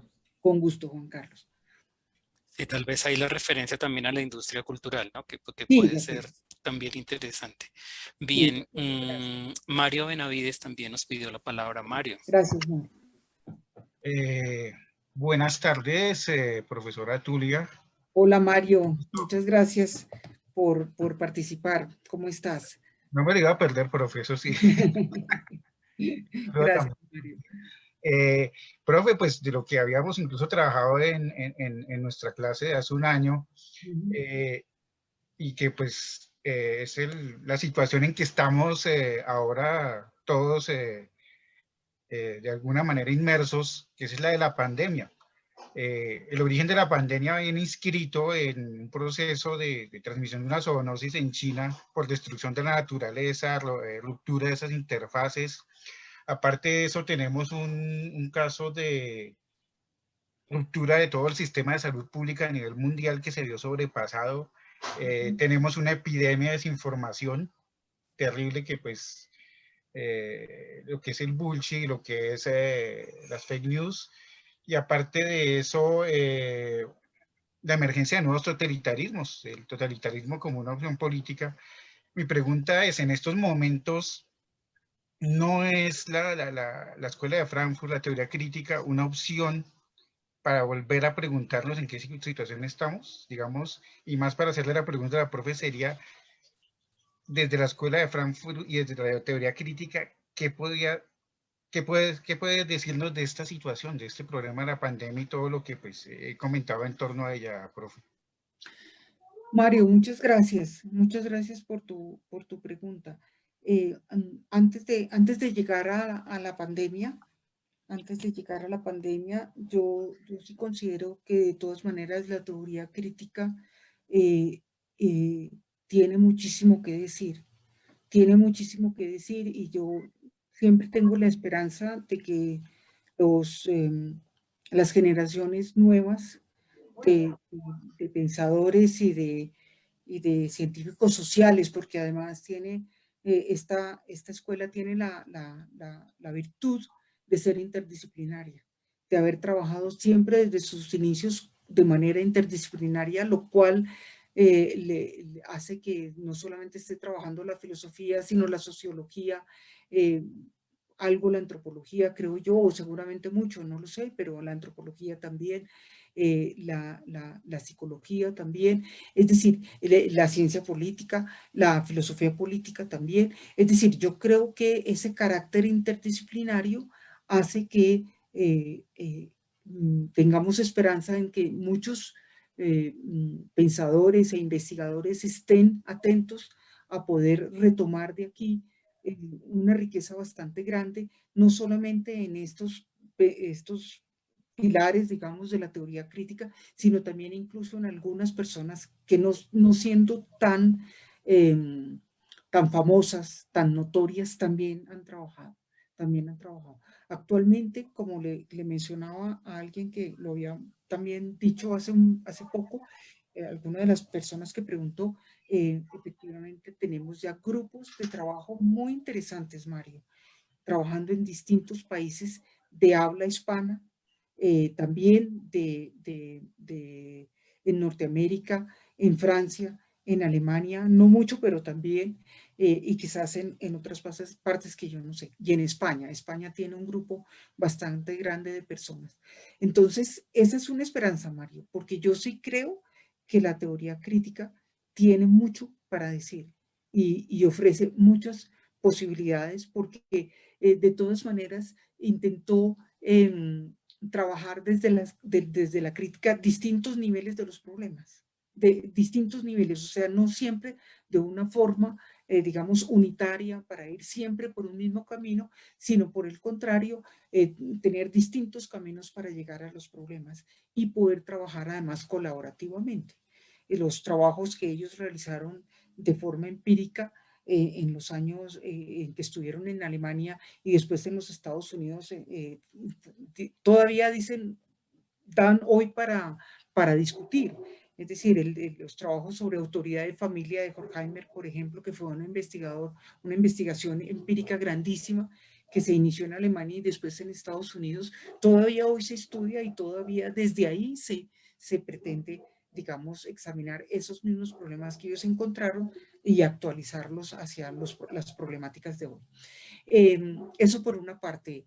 Y por otra parte, Mario, yo creo y tú mismo lo hiciste, tú hiciste un ejercicio de cómo entender la pandemia desde el punto de vista de la teoría crítica. Yo imagino que sí, yo no lo he hecho, la verdad, yo no he hecho ese trabajo, pero yo supongo que sí se puede hacer y que se puede hacer de una forma muy acertada, porque, es decir, acertada en el sentido de que se pueden coger los problemas, digamos, más efectivos, porque, como tú dices, está muy mediado por problemas técnicos médicos y por una relación con la naturaleza, digamos, y esa relación con la naturaleza, que es una relación de nuevo de dominio que desequilibra a las distintas especies y que hace eclosionar, que aparezcan esos fragmentos y esas ruinas en donde uno menos espera, ¿no? Entre otras cosas. De ello no hablamos mucho, pero es uno de los problemas más serios, es en qué momento aquello que se ve como un camino tan seguro y tan perfecto, se desploma, se rompe.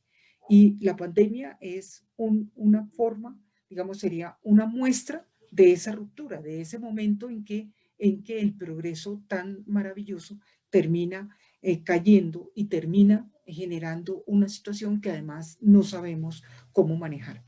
Esos momentos de ruina y, digamos, de implosión son los más peligrosos.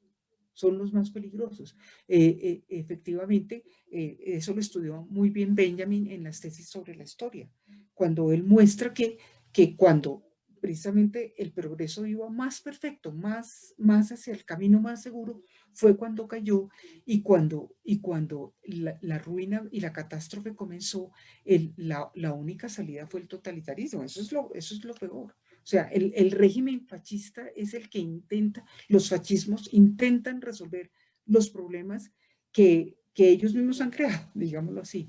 Entonces, claro, sí es un poco asustador que en este momento, Mario, haya regímenes como el de Erdogan o el de Putin o quizás cuantos más que estén tratando de imponer de una forma muy autoritaria y traspasando los límites de una forma muy peligrosa las instituciones democráticas que de todas maneras contrarrestan a los regímenes totalitarios. La democracia no es perfecta, pero la democracia es un contrapeso a la posibilidad del totalitarismo. Bien, muchas gracias. Profe Tulia, hay dos inquietudes también más en el Facebook, son más bien cortas. La primera de José Jiménez, quien saluda, y pregunta qué consecuencias puede generar en la sociedad el no caer en la cuenta del despojo de nosotros mismos. Y de una vez, alrededor de la relación entre ciencia y moral. Ante el avance de la ciencia que intenta dar razón del hombre moral biológico, ¿de qué manera se podría explicar los diferentes fenómenos que expone Adorno? La enajenación y la cosificación, si desde la ciencia se plantea una teoría moral determinada. Creo que es un poco, creo que está explorando esa relación entre ciencia y moral y cómo se podría tal vez leer desde Adorno. Profe Tulia. Sí, entonces mira, la primera es, la primera es un poco difícil, pero voy a intentar responder. Digamos que desde una perspectiva no crítica, pues no hay ninguna consecuencia, José. Incluso para una sociedad administrada y una sociedad de mercado es mucho mejor que no nos demos cuenta de la forma en que estamos bastante enajenados, claro, con distintos grados, todo el mundo no está en la misma condición, pero entre más dominio haya sobre los objetos y el dominio esté internalizado, que eso es lo complicado, entonces pues somos más dóciles y obedecemos más. Es decir, hay entonces mecanismos de vigilancia y mecanismos de control muy desarrollados, muy estudiados también por distintas ciencias, por distintos autores como Foucault también, que estudiaron también esas formas de control y de poder que se ejercen sobre los individuos. Entre más control y entre más dominio, pues la sociedad funciona mejor. Y digamos, la consecuencia será que el crecimiento económico sigue, que el progreso sigue y probablemente con ese progreso también el aumento de la pobreza, que ya hemos visto que entre más crecimiento económico, mayor pobreza. Asunto también muy trabajado y por lo menos insinuado en muchos textos por estos autores, como consecuencia de esa dominación. A mayor dominación, mayor pobreza. Pobreza de la experiencia y económica también. Entonces, esa es una de las consecuencias. Pero por el otro lado, en la medida en que nos vamos percatando de esa dominación y queremos y tomamos la decisión de contrarrestarla, es decir, de resistir ante ella, pues por lo menos podemos, primero que todo, hacerle caer en cuenta a los demás que eso ocurre. Y en segundo lugar, tratar de encontrar caminos, porque esto de la experiencia no recortada es un camino, pero puede haber 1000 más. No es solamente esta opción, puede haber muchísimas otras que ojalá existan y se propongan, y yo creo que incluso en el mundo están surgiendo opciones de toda índole, desde el punto de vista ecológico hasta cultural, hasta tradicional, artístico, terapias alternativas de muchos tipos, etcétera, etcétera. Es decir, oponerse al dominio es siempre una salida a que por lo menos ese avance de estas estructuras que son muy fuertes, pero que en la medida en que ellas mismas tienen contradicciones internas, también ellas terminarán rompiéndose.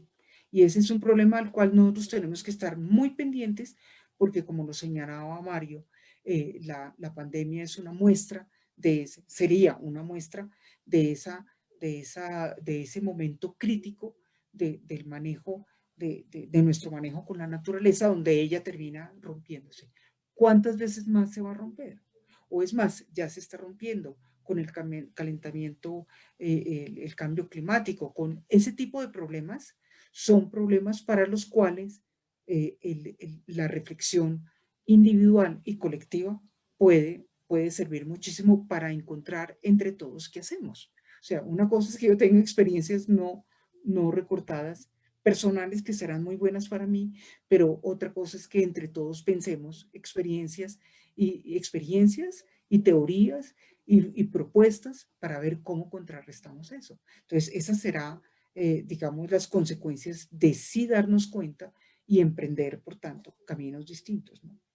Como de hecho ya se ha emprendido, por ejemplo, en el caso de las víctimas. Creo que ese reconocimiento de las víctimas y esa centralidad de las víctimas no es producto exclusivo de la teoría crítica, pero la teoría crítica sí ha contribuido de manera muy seria a ese problema. Y la otra pregunta, ¿me la repites de nuevo, por favor, un poquitico? Sí, La claro, relación entre ciencia y moral, ¿verdad? Algo así. sí, la relación entre ciencia y moral debido un poco a que hoy en día la ciencia trata de dar razón del hombre moral biológico.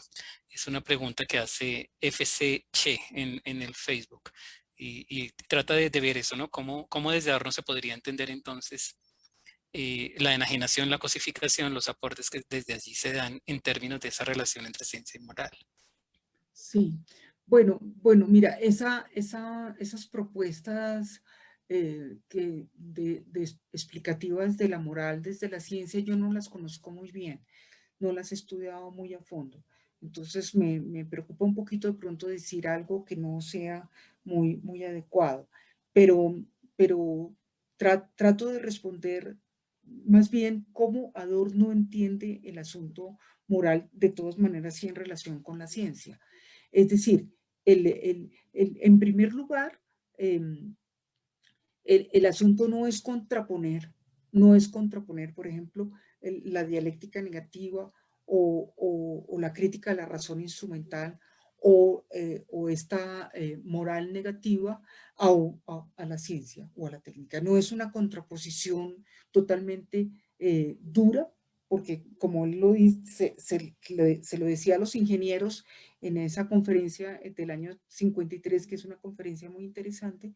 Él les dice, no, yo no vengo aquí a oponerme a ustedes, no vengo a decirles que la técnica y la ciencia son inútiles o son tan perniciosas que las tenemos que acabar. Ese no es el punto. El punto es más bien en qué forma la filosofía o quienes se ocupan de los problemas morales deban reflexionar acerca de los alcances de la ciencia o de los límites de la ciencia.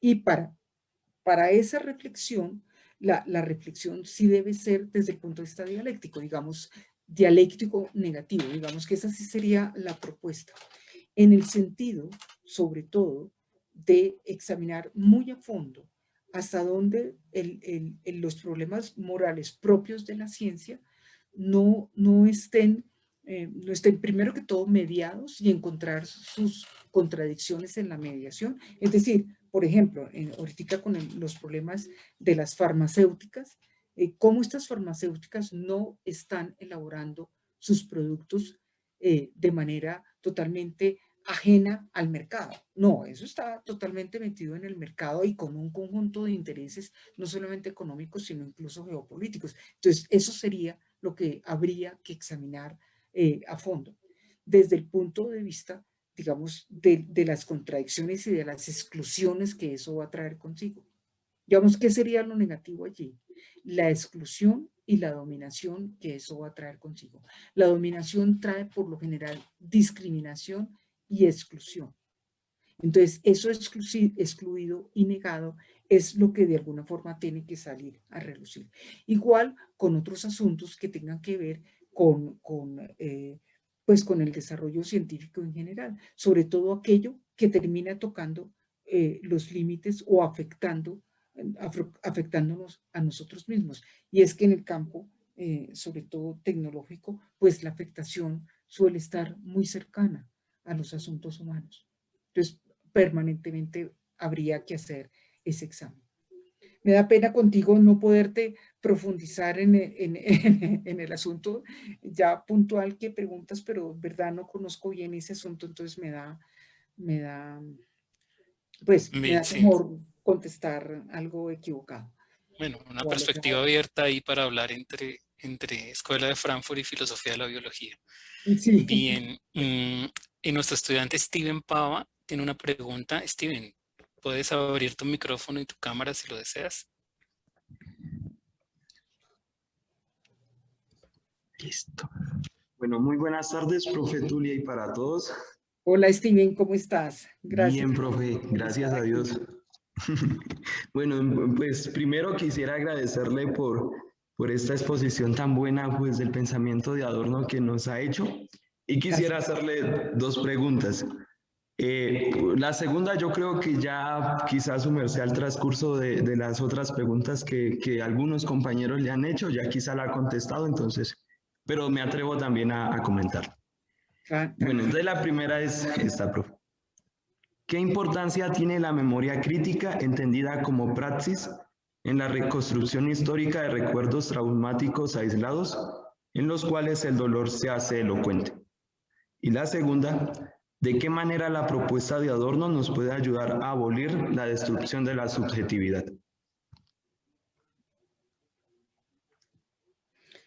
Bueno, Steven, sí, la primera pregunta. Sí, de la segunda, digamos que ya hemos hablado un poco, pero de pronto voy a tratar de decir algo más que se haya quedado entre el tintero.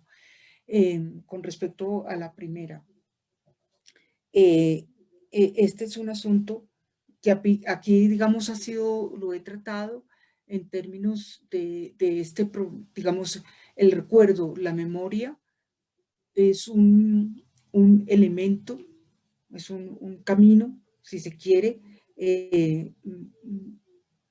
que se vuelve muy importante dentro de la teoría crítica a partir de la relación entre Adorno y Benjamin, digamos. Adorno y Benjamin, esa relación que fue tan estrecha, a veces también un poco conflictiva, pero Adorno y Benjamin establecieron una relación afectiva y una relación intelectual muy importante.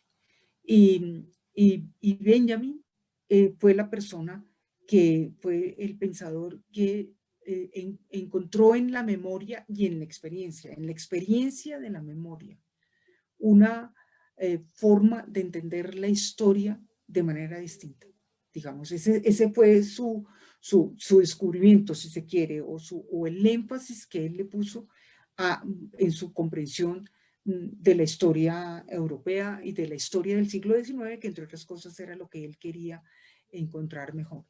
Estudiar mejor. A él le parecía que la forma como se había entendido el siglo XIX a comienzos del siglo XX era una forma muy escueta, muy pobre, muy poco detallada, pero no tanto detallada en el sentido de hechos memorables de reyes, presidentes, estados, entre otras cosas, en esa época tan cambiante como fue el siglo XIX. El siglo XIX fue un siglo muy rico, muy cambiante, lleno de transformaciones y donde ocurrieron muchos asuntos, muchos. Esa riqueza para Benjamin tenía una carencia muy grande, tenía carencias muy grandes. Y la carencia fundamental estaba en que precisamente no estaban presentes los hombres comunes, las personas comunes, Steve. Las personas comunes que, por ejemplo, en las guerras, los soldados que habían muerto, las personas que cuando se dio la disolución de un reino tuvieron que emigrar. Esas personas no estaban presentes, esas personas que quedaron volando por distintos países y caminando de uno a otro sin encontrar un lugar. Todas esas personas que Marx llamó lumpen, proletariado, es decir, aquellas personas que emigraban del campo, llegaban a la ciudad y no encontraban trabajo y quedaban entonces vagando por las ciudades, viviendo en los puentes o en las entradas de los almacenes. A ese tipo de personas, Steven, Benjamin les dio nombre, los estudió, los trabajó, los acogió en su teoría, en su pensamiento, ¿sí? Y esa preocupación por esa cantidad de personas que estaban ausentes precisamente negadas, es a quienes él va a dedicar muchos de sus trabajos, a esas personas, estimo. Y por tanto, entonces, a esas personas hay que recordarlas. Por eso le empieza a hablar de que hay que recordar a esas personas y tratar de entender sus experiencias. ¿Cómo fueron sus experiencias? ¿Cómo han vivido esa vida sin patria, sin hogar, sin trabajo? ¿Sí? Esas son las personas que él estudia de una forma, además, muy, muy novedosa, muy distinta, y porque lo hace de manera narrativa, lo hace de manera recogiendo relatos de gente no conocida, etc. Entonces, esa memoria que él llama de los vencidos en las tesis sobre la historia, o que llama en el narrador del soldado que vivió un conjunto de experiencias súper dramáticas en la guerra y nadie quiere escuchar su relato. ¿A quién le interesa el relato de un soldado que además perdió la guerra? ¿A quién le interesa? A nadie. Entonces ese relato no lo escuchamos porque es de un loquito por ahí, es que está loco, es que eso no lo oigan, que todo el tiempo repite su historia, pero ¿a quién nos interesa la historia del emperador Guillermo? Pero no nos interesa, o del general no sé qué, pero un soldado que perdió una pierna, ¿a quién le interesa eso? ¿A quién le interesa su dolor y su experiencia? Entonces, Steven, ese tipo de historia y de memoria es a la que Benjamin le vuelca su interés teórico, y a través de esa forma de entender la historia, entonces también Adorno se une y entre los dos empiezan a construir esa idea, por ejemplo, de las constelaciones, es decir, que la historia está formada de muchos elementos, de muchas etapas, de muchos niveles, y por ello hay que encontrar una memoria que sea crítica. Cuando tú preguntas por la memoria crítica, claro, es una memoria que no va a recoger esas experiencias, esas narraciones, esos hechos menores, de cualquier forma, sino críticamente, claro, tratando de entender, ¿y eso por qué se produjo así? ¿Por qué? ¿Por qué fueron los acontecimientos de esa manera? ¿Por qué esos vencidos quedan relegados y quedan olvidados? ¿Por qué? O sea, fíjense que el olvido tiene que ver en mucho sentido con esta idea. Entonces, el hecho de que cobre una importancia escuchar el dolor de estas personas hace que poco a poco ellos vayan incluyendo dentro de su idea del sufrimiento y del dolor en el otro y en uno mismo, o una idea, digamos, de reconstrucción o de esa historia a través de lo particular. Por eso lo particular cobra un interés muy grande, pero de nuevo no es un particular para quedarse solamente en él, sino para ver esa relación con lo universal. Y ahí la dialéctica entonces comienza a funcionar de una manera, una dialéctica que claro que ellos conocían, habían estudiado a Marx, pero en Marx y en Hegel la dialéctica siempre termina sintetizándose. Aquí no, aquí la dialéctica queda abierta y se explora fuertemente aquello que ha sido olvidado, negado, quedado al margen y que por tanto hay que recobrar. Y por tanto, ya para quizás decir un poquito es acerca de tu pregunta sobre la subjetividad, es hasta dónde ese olvido nos afecta a nosotros. Y uno diría, no, pues nada, a mí no me afecta en nada, porque yo no sufrí eso. A mí, ¿cómo me van a afectar las matanzas que han ocurrido en Colombia? No, eso fue hace 30 años, Steven. Yo no estoy afectada. Yo, menos mal, ya no tuve que vivir eso. Yo nací después, entonces yo ahora puedo ir al centro comercial a comerme un helado. O bueno, ahorita no se puede, entonces entro a Netflix y veo una cosa, pero a mí no me afecta. ¿A ti te afecta, Steven? No, no te afecta. Tú no sabes hasta dónde te afecta, Steven. Ese es el punto. Uno no sabe hasta dónde le afecta esa historia, pues para que no nos vayamos a la Primera Guerra Mundial, pero nosotros hemos tenido una guerra, un conflicto donde ha habido muchos muertos. Y aunque nosotros, o gente afectada, mucha gente afectada, muchos de ellos también olvidados, Steven. Entonces la pregunta es, ¿y eso me afecta a mí? ¿Mi subjetividad queda afectada o no? eso no hace que yo entonces esté un poquito recortado si yo pienso que mi historia comience en el año 2000. ¿Tú eres del año 2000, Steve? Por ahí, ¿no? No, profe, del 99. Ese, Todo el siglo 99. pasado. Sí, listo. Entonces estabas muy chiquito, eso no te tocó. Entonces eso no te afecta. ¿Será que no te afecta? Esa sería como la pregunta. O eso, como sujeto, de alguna forma te afecta y valga la pena entonces pensarlo. Gracias por tu pregunta, Steve. Tus preguntas. Muchas gracias.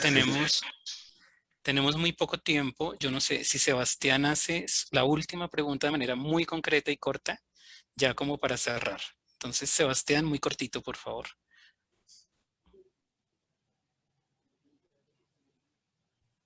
Hola, profe. Buenas tardes. Hola, Sebastián. ¿Cómo estás? Bien, sí, señora. Gracias por Profe, estar. muchas gracias por esa presentación, muy interesante. Bueno, yo tengo pues dos preguntas corticas. Actualmente pues vivimos como en esta, se puede decir, ¿no? Que vivimos alineados frente a todo el tema de la tecnología, ¿sí? Dependiendo, o bueno, desarrollando así una cosificación de lo que es el sujeto.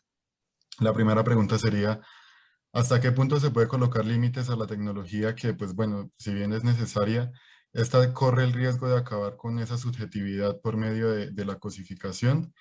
Y la segunda es de acuerdo pues a todo el tema de Adorno, ¿cómo recurrir a una autorreflexión si esta posmodernidad consumista no lo permite? Incluso que en ocasiones nos llega a desvirtuar la memoria, tergiversando lo que es el pasado, y esto hace que tanto hombres como mujeres sigan o se muevan por una ética relativista. Y ya. Gracias, Sebastián. Bueno, la primera pregunta. Desde el punto de vista de Adorno, no se trata de ponerle límites a la tecnología. La tecnología sigue su curso y la técnica, entre otras cosas, él no habla de tecnología, sino de técnica, relación entre ciencia y técnica, asunto que obviamente se podría discutir, y después de la conferencia que escuchamos hace 8 días tan interesante de la profesora que nos ofreció esas reflexiones tan buenas al respecto, sería un asunto para discutir. Pero Sebastián, entonces para él el asunto no es ponerle unos límites a la técnica ni a la ciencia, sino más bien invitar a los técnicos y a los científicos a entrar en una discusión con las ciencias humanas, con los pensadores de otras áreas, para discutir más bien cuándo el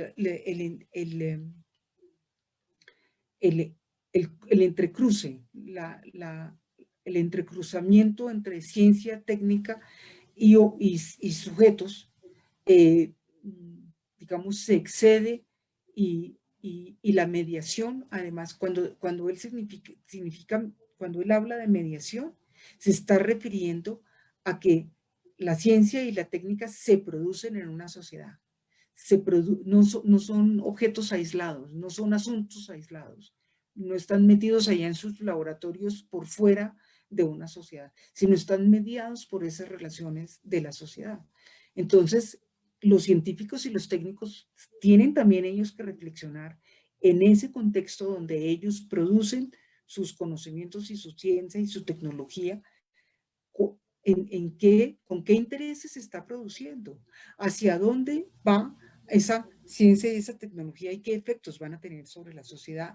Y esa discusión la pueden llevar a cabo con estas personas venidas de otras ciencias o otras disciplinas, con quienes puedan discutir si efectivamente un desarrollo tecnológico va a tener un efecto demasiado duro sobre la gente o no, etcétera. Es decir, yo pienso que esa invitación a la reflexión no es solamente para los ciudadanos que recibimos la tecnología, sino para todas las personas, incluidos los científicos. Los científicos también, ojalá reflexionen, y yo creo que muchos lo hacen, así como lo hizo en algún momento en el siglo XX Einstein, que hizo una reflexión muy profunda acerca de los alcances de sus descubrimientos y sus repercusiones en la bomba atómica y demás. Así uno esperaría que muchos otros científicos también reflexionen acerca de los alcances de sus propias producciones. Digamos que ese sería un punto. Y por el otro lado, porque nadie estará en condiciones de ponerle límite a la técnica. Hay muchos intentos en algunos países, o por lo menos propuestas, de que eso se haga, pero esto a la larga no surte ningún efecto porque lo que mueve hoy al mundo, además de la producción de mercancías, son los avances científicos y técnicos. Entonces, de nuevo, no se trata de hacer de ponerle esas restricciones, sino se trata más bien de ver en qué medida las discusiones se amplían y entre los políticos, los empresarios, los científicos y la ciudadanía, podemos llegar, sería la idea, llegar a algunos acuerdos que le pusieran ahí sí de pronto algunos límites o algunas situaciones más controladas. Sin embargo, Adorno no cree mucho en eso y más bien piensa que por eso los sujetos tienen que resistir y los colectivos tienen que resistir, porque esos acuerdos están demasiado fuertemente amarrados por intereses económicos. Y esa es una parte muy difícil. La segunda pregunta no te la entendí muy bien, pero creo que te preocupa el hecho de que la autorreflexión ya en el ámbito privado y digamos cotidiano sea también muy difícil, porque claro, estamos mediados por medios de comunicación que ya además no son los clásicos, la televisión, el radio, no, sino las redes sociales y demás. Tantas fuentes de información que tenemos hoy. Es decir, claro, quizás eso hace que sea más difícil, pero por ello más apremiante. Yo creo que ahí hay una gran tarea de parte nuestra, el que emprendamos esa autorreflexión. No lo digo como un deber ser, sino como una invitación y que quizás también hagamos esa invitación a otras personas. Gracias, Sebastián. Y Pues gracias a bueno, todos. 16º coloquio de docentes y egresados de los programas de filosofía de la Universidad de San Buenaventura de Bogotá. Muchísimas gracias, muchas preguntas, se quedaron incluso algún par de Facebook, pedimos disculpas por ello y les extendemos una invitación muy especial el 23 de abril para la cátedra interuniversitaria de la cual hacemos parte y que ya se constituye como un espacio cotidiano, y también para el 30 de abril cuando estaremos con una segunda versión, un segundo momento de nuestro coloquio de docentes y egresados. Profe Tulio, muchísimas gracias. A ustedes, muchísimas gracias, a todos los asistentes, a Giovanni, a Ángel, a todos los que muy amablemente me escucharon y por sus preguntas, todas muy interesantes. Muchas gracias. Que tengan buena tarde. Una feliz tarde, un saludo muy especial para todos y todas y continuamos aquí en nuestros eventos de los programas de filosofía con el agradecimiento por su compañía, por supuesto, y seguimos adelante. Muy amables. Gracias, Giovanni, a todos. Muchas gracias.